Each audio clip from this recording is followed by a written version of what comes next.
You might not know it, but if you see this when you close your eyes, you could very likely have aphantasia, the inability to visualize. And by the end of this video, I'll explain how I dealt with the exact same thing and how come I can now visualize quite clearly.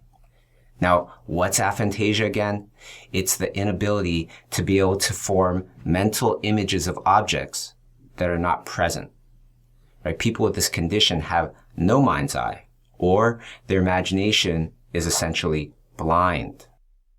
Now, if you've never heard of aphantasia, it's probably because even though a long time ago in the 1900s, a psychologist, Francis Galton, first recognized this condition, the term didn't even exist until 2015 after a doctor named Adam Zeman received a patient that could no longer visualize and went blind in his mind's eye after undergoing surgery. Dr. Zeman, a neurologist, coined the term congenital aphantasia to describe the inability to visualize, and then it was picked up by various media outlets, including the New York Times, which led to an outpouring of new discoverers who also identified as having aphantasia. Well, it's a good thing that I've never heard of aphantasia back then, because I thought it was just what everybody saw when they closed their eyes. Static. My own story with aphantasia is when I went to art school, I had this really great assignment for beginners. I recommend it. It was to draw 10 cubes in the air, rotated at different angles and at different distances from the viewer. And this made it impossible to use vanishing points to draw out all the cubes. So instead, we were told, hey, you've been experiencing perfect perspective for years now, all your life. Visualize the cubes rotating in space and then draw them down. And while some could do this quite quickly, I couldn't. When I closed my eyes, all I saw was static. But I also assumed that this was normal and everybody starts off this way. And since I thought I was on the same path as everybody else, I just went straight to work at trying to visualize better and better. And I did it every day. And even if I wasn't at my drawing desk, I would still try to visualize things. And this went on for about over 2 weeks of literally staring at pages of blank paper and trying to visualize the drawing before I drew it down. And then one day I saw a faint box, only for a few seconds, and then it faded away. Even though it was brief, it was encouraging. So I kept at it. And then in about 10 days or so, for a brief moment, I could visualize a box again. And then the vision disappeared. And then it came back a few days more, right? And then days turned into about 1 day. And then it would just take about a few hours before I noticed that my visualizing abilities appeared again, each time taking less time than the last. And each time the visualization became more and more clear. Fast forward a few years after graduating, I was working on the biggest project of my life at the time, Alice in Wonderland, directed by Tim Burton. But I was having trouble getting the style. So what I did was I put a TV on the top of my shelf of my desk, and it wasn't plugged in on purpose. I just stared at that TV with its black screen for well over 30 minutes, trying to visualize Tim Burton's version of Alice in Wonderland. And once I started to see something I liked, I proceeded to paint it and draw it. And then that's when all the characters and everything started to go in the right direction. But there is no doubt in my mind that the ability to visualize saved me on that project. Now, if I was doing the school assignment later in time, after the New York Times published Dr. Zeman's work on aphantasia, I may have been diagnosed with possibly having aphantasia because at the time, all I could see was static.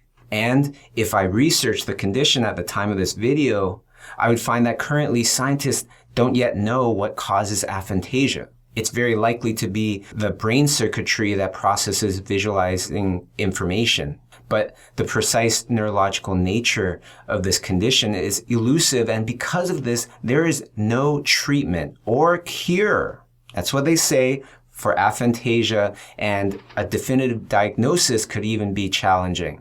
And if I discovered this back then, I might have just given up right there and then and believed the fact that I have some sort of neurological disorder, and that's just the way things are. But because I was going through all of this well before 2015, before the term aphantasia even existed, and because I thought I was on a normal path that we all start at, I was willing to try and develop visualizing abilities for hours on end and for weeks at a time before getting any sort of positive result. The whole entire experience reminded me of when I was developing as a young boy and I wanted to flex my pectoral muscles like the muscular heroes I would see on TV. Well, I couldn't. Why? It was because my muscles weren't developed enough for me to be able to flex them on command. It would take months of exercise before I could flex them at all. I feel like so much of this relates to our brains, that they're sort of a muscle as well. Any artist knows this, right? Because we all start from a place where we can't do something or can't think strongly in that way, but then after enough practice, we're able to see the subtle differences between similar colors or visualize linear structure, light, color, and for any animators, they could probably tell you how they visualize in time. It takes time and effort over weeks and sometimes months or maybe even a year or so before we start to see a noticeable change.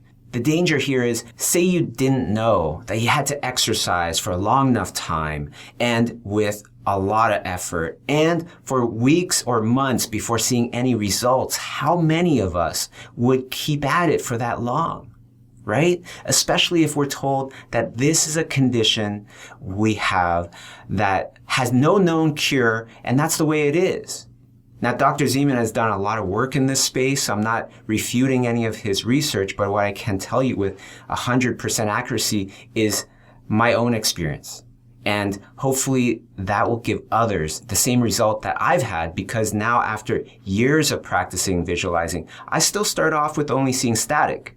But when I close my eyes or when I really concentrate for about 30 minutes, I'm able to visualize again. Again, I want to make it clear that I'm not trying to say any findings are false and all people diagnosed with aphantasia are all curable. I don't know. Maybe it's truly uncurable for those people. Maybe I'm just an outlier or had a similar condition that seemed like aphantasia but wasn't. But even if that's the case, maybe there's many more outliers like me that exist out there where when you currently close your eyes, all you see is static. Maybe you actually have the potential of being able to visualize. It's just that your visualizing muscles were born weaker than others, just like me, and just need more exercise to get them strong enough to flex on command, which makes me think of just the general subject of potential. Just the idea of having ships fly into space or even video calls would probably seem completely impossible to many if they didn't already exist, right? So I guess if I could ask you to do something, it would be to think about what your potential is. What are those dreams that you almost didn't dare to dream? Maybe some of them are unreachable, but some of them are definitely totally reachable with logic, effort, and time. Something to chew on? All right, this is Bobby Chew.